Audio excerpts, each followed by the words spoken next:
সময়ের মূল্য দাও, প্রত্যেকটি মুহূর্তকে উপভোগ করো। আলস্য করো না। যে কাজগুলো তুমি আজকে করতে পারো সেগুলো কালকের জন্য কখনোই ফেলে রেখো না। আসসালামু আলাইকুম। জেনিন বাংলাদেশি ব্লগার থেকে আমি জেনিন আপনাদের সাথে কথা বলতে চলে এলাম নতুন একটা রেসিপি নিয়ে। আজকে রেসিপিটা কি বলেন তো? আজকে থাকবে চিকেন দিয়ে নতুন আলু এবং সাথে কিছু মটরশুঁটির একটা দুর্দান্ত রেসিপি। আসলে মটরশুঁটি দিয়ে বা মটর দিয়ে চিকেন রান্না করলে আসলেই অনেক মজা হয়। তো সেই রেসিপিটাই আপনাদের সাথে শেয়ার করব আমি আমার স্টাইলে। আপনারা হয়তো বা অন্য স্টাইলেও রান্না করতে পারেন বা আমার মতো করেও রান্না করতে পারেন। তো আসলে আমি যেভাবে করি সেটাই আজকে আপনাদের সাথে শেয়ার করব। প্রথমেই আমি চিকেনগুলোকে ধুয়ে সুন্দরভাবে পানি ঝরিয়ে রেখেছি। তারপর নতুন আলুগুলোকেও ধুয়ে পানি ঝরিয়ে রেখেছি। তারপর আমি একটা পাত্রে তেল গরম করতে দিয়ে দিলাম সরিষার তেল। আপনারা চাইলে সয়াবিন তেলও ইউজ করতে পারেন, সেটা আপনাদের মর্জি। তো আসলে আমরা সরিষার তেল খাই আর সরিষার তেলটাই উপকারী, যার জন্য সরিষার তেলটাই খাই। তো সরিষার তেল গরম করতে দিয়েছি। তেলটা গরম হয়ে গেলে তার ভেতরে আমি ধুয়ে রাখা এবং পানি ছিটিয়ে রাখা চিকেনগুলোকে দিয়ে সুন্দর করে একটু ভেজে নিব। এভাবে ভেজে যদি চিকেনটা রান্না করেন, স্পেশালি ব্রয়লারের চিকেনটা খেতে কিন্তু অনেক মজা লাগে। তো আমি যেভাবে করি সেটাই আপনাদের সাথে শেয়ার করতেছি। তো এখানে আমি চিকেনটাকে একটু ভেজে নিয়ে তার ভেতরে একটু লবণ এবং হলুদ দিব। দিয়ে আমি সুন্দরভাবে চিকেনটাকে আরেকটু ভাজা ভাজা করব। আপনারা চাইলে লবণ এবং হলুদ মাখিয়েও চিকেনটাকে ভাজতে পারেন, কিন্তু আমার কাছে আসলে এটা ভালো লাগে, তো আমি এভাবেই করলাম। তো আমি অনেক সময় আবার চিকেনের সাথে হলুদ এবং লবণটা মাখিয়েও একটু ভেজে নিই। তো আজকে সেইভাবে ভাজবো না, কড়া ভাজবো না, জাস্ট একটু ভেজে নিব। প্রথমেই হলুদ দিয়েছিলাম আর এখন একটু লবণ দিয়েছি। দিয়ে আমি এই চিকেনটাকে সুন্দরভাবে ভেজে নিব। চিকেনটাকে আসলে সুন্দরভাবে ভেজে নিলে সেটা কিন্তু খেতে অনেক মজা হয়, যার জন্যই আমি চিকেনটাকে একটু ভেজে নিচ্ছি। আর চিকেনটাকে আমি আরও কিছুক্ষণ ভাজবো। ভাজার পরে কিন্তু আমি এটা পুরো রেখে দিব। চিকেনটাকে তুলে আরেকটা পাত্রে রেখে দিয়ে তারপর কিন্তু আমি এর ভেতরে মশলাগুলো কষাবো। তো এতক্ষণ পর্যন্ত যারা যারা আমার ভিডিওটা দেখতেছেন, একটা লাইক দিতে ভুলে গেছেন, তাদের সবাইকে রিকোয়েস্ট করব একটা লাইক দিয়ে ভিডিওটা কন্টিনিউ করেন। আর আমি কিন্তু চিকেনটাকে তুলে রেখেছি আরেকটা পাত্রে। এবার আমি ফ্রাই প্যানে তেলটা গরম দিয়ে তার ভেতরে পেঁয়াজ বাটা, আদা বাটা, রসুন বাটা, ধনে বাটা, জিরে বাটা সবগুলো উপকরণ দিয়ে একটু মশলাটাকে কষিয়ে নিব।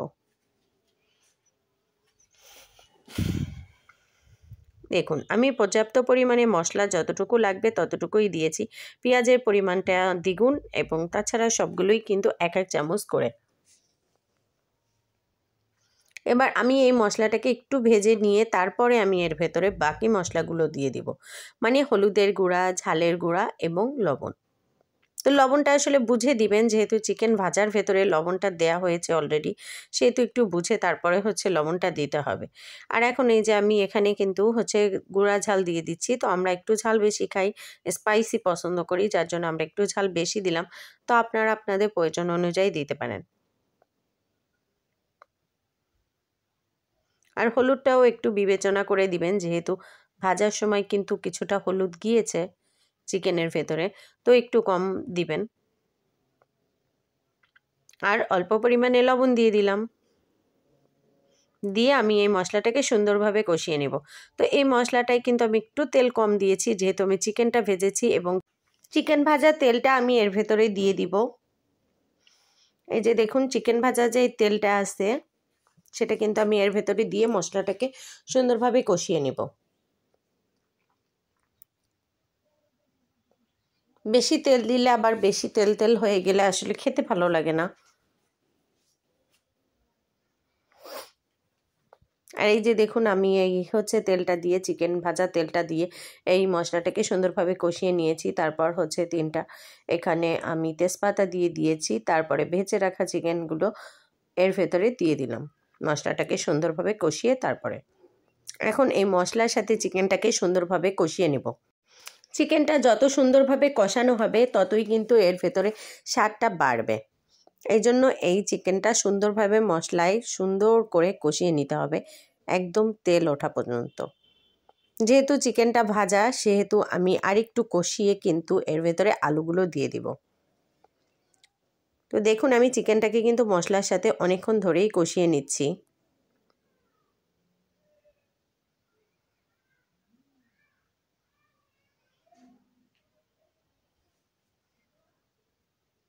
ভালোভাবে চিকেনটা মশলার সাথে কষানোর পরে কিন্তু এর ভেতরে আলু দিতে হবে।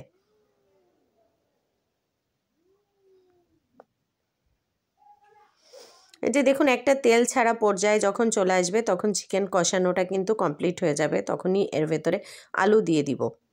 চিকেনটাকে আমি একদম মশলায় ভাজা ভাজা করে নিব, তারপরে এর ভিতরে আলুটা দিব। দেখুন আমি কিন্তু চিকেনটাকে সুন্দরভাবে মশলার সাথে ভাজা ভাজা করে নিচ্ছি। বারবার করে সুন্দর করে ভাজা ভাজা করে নিলেই কিন্তু চিকেনটা অনেক বেশি মজার ও টেস্টি হয়। তো এই যে দেখুন আমি এখন কিন্তু চিকেনটা আমার ভাজা কমপ্লিট, তারপরে আমি আলুগুলো দিয়ে দিলাম। যেহেতু চিকেনটা আমার কিছুটা ভেজে নেওয়া এবং মশলার সাথেও অনেকক্ষণ কষিয়েছি, তাই আলুটা দিয়ে আমাকে আরেকটু কষিয়ে নিয়ে তারপরে এর ভেতরে আমি পানি দিব।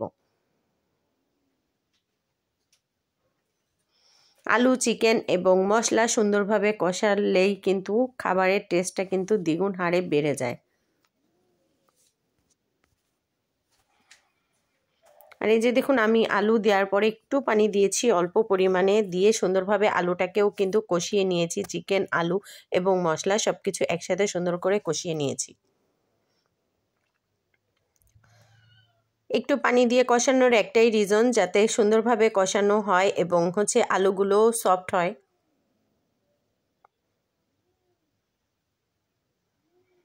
আর এই যে দেখুন আমি সুন্দর করে কষিয়ে নিচ্ছি। আর এর এক পর্যায়ে আমি এখানে একটুখানি কাবাব মশলা দিলাম, তাহলে কিন্তু খাবারের টেস্টটা খুব ভালো আসে।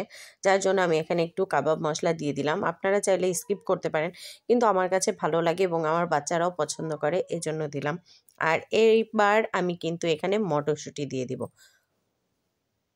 তো মটরশুঁটিগুলোকে আমি সুন্দরভাবে বেছে ধুয়ে রেখেছি, তারপরে মটরশুঁটি দিয়ে দিলাম। এখানে আমি একদম দেশি মটরশুঁটি যেগুলো সেগুলোই দিয়ে দিয়েছি। মটরশুঁটি দিয়ে আমি এই চিকেনটাকে আরেকটু কষিয়ে নিব।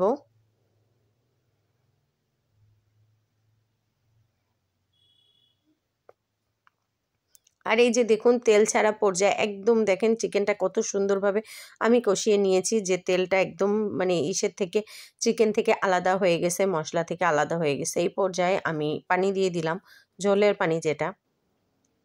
আর এটা যেহেতু অনেকক্ষণ ধরেই কুক করা হয়েছে, আর ঝোল আসলে ব্রয়লার চিকেনে আমাদের তেমন একটা ভালো লাগে না। ব্রয়লার চিকেন দেখবেন ঝোল না দিয়ে যদি অল্প ঝোলেই রান্না করা হয়, তখন কিন্তু এটা খেতে অনেক বেশি মজা হয়। যার জন্য আমি কিন্তু ঝোলের পানি কম দিলাম। আর এই যে যখন বলক চলে আসবে তখন আমি এর ভেতরে দিয়ে দিব ভাজা জিরে এবং গরম মশলা গুঁড়া। আমি দুটোকে একসাথে করে তারপরে গুঁড়া করি, তো সেটাই দিয়ে দিলাম। আর এখন আমি চিকেনটাকে আরও কিছুক্ষণ কুক করে নিব। তো যারা যারা আমার চ্যানেলটাকে সাবস্ক্রাইব করেছেন তাদের সবাইকে জানাই অসংখ্য ধন্যবাদ। আর যারা এখনও সাবস্ক্রাইব করেননি আমার চ্যানেলটাকে, তাদের কাছে একটাই রিকোয়েস্ট থাকবে, প্লিজ আমার চ্যানেলটাকে সাবস্ক্রাইব করে আমার পাশে থাকবেন এবং একটা লাইক দিয়ে আমার ভিডিওগুলো দেখবেন। আর আপনাদের সাথে কথা বলতে বলতে আমার রান্না কিন্তু ফুল কমপ্লিট হয়ে গেল। এই যে দেখুন আমি কিন্তু বলে বেড়ে নিলাম চিকেন রান্নাটা। আর চিকেন রান্নাটা আপনাদের কাছে কেমন লেগেছে, এই মটরশুঁটি দিয়ে ব্রয়লারের চিকেনটা সাথে কিছু নতুন আলু, তো আপনাদের কাছে কেমন লেগেছে? এবং এটা কিন্তু খেতে অনেক বেশি মজা হয়েছে। দেখতে যতটা লোভনীয়, খেতে কিন্তু তার থেকেও অনেক বেশি লোভনীয় এবং অনেক বেশি মজার হয়েছে। তো আপনাদের কাছে কেমন লেগেছে অবশ্যই জানাবেন। আর যদি ভালো লেগে থাকে আমার রেসিপিটা, তাহলে অবশ্যই বাসায় ট্রাই করবেন, এবং যদি অনেক বেশি ভালো লেগে যায় তাহলে প্লিজ আমার এই রেসিপিটা আপনারা শেয়ার করে দিবেন আপনাদের ফ্রেন্ডসদের মাধ্যমে। আপনারা সবাই ভালো থাকবেন, সুস্থ থাকবেন, আমার জন্য দোয়া করবেন। আর আপনাদের সবার সুস্থতা কামনা করে আজকের মতো এই পর্যন্তই আমার এই ভিডিওটা। তো আপনারা সবাই ভালো থাকেন, সুস্থ থাকেন। আল্লাহ হাফেজ সবাইকে। আসসালামু আলাইকুম।